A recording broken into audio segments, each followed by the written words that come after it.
The world today is designed to provoke you.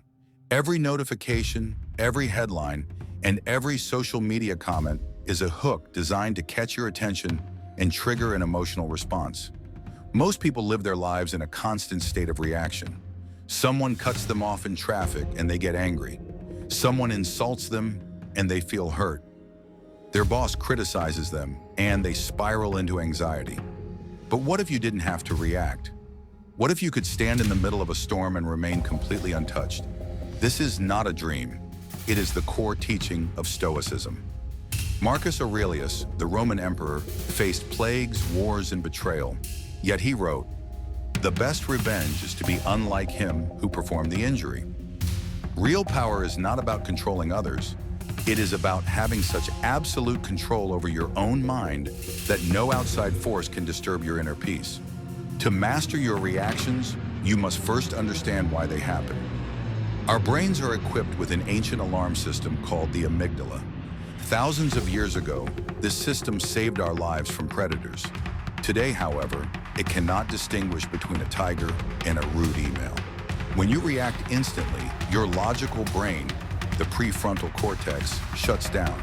You become a slave to your instincts. Stoicism teaches us to bypass this biological trap. It asks us to become observers of our own emotions. Instead of saying, "I am angry," a Stoic says, "I am feeling the sensation of anger rising." This small shift in language creates a distance. You are no longer the emotion, you are the one watching the emotion.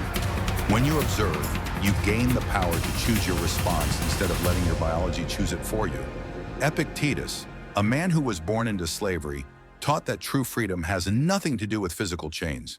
He famously said, "Any person who has the power to make you angry becomes your master." Think about that for a moment. Every time you lose your temper because of someone else's words, you are handing them the keys to your mental prison. The Stoic dichotomy of control is your primary tool here. Imagine two circles. In the inner circle are things you control: your thoughts, your intentions, and your actions.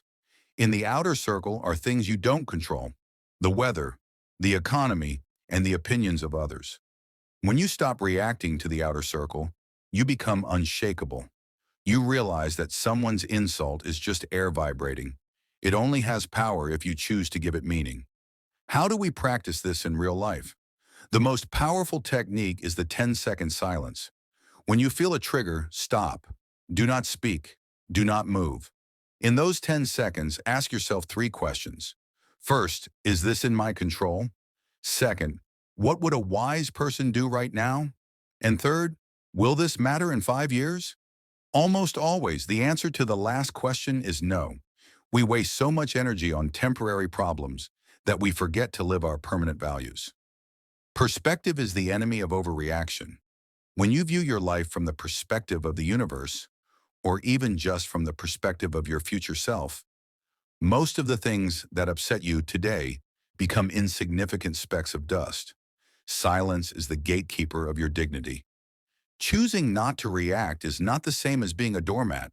It does not mean you accept injustice. It means you choose to respond with a clear mind rather than an emotional one. A person who reacts is predictable and weak.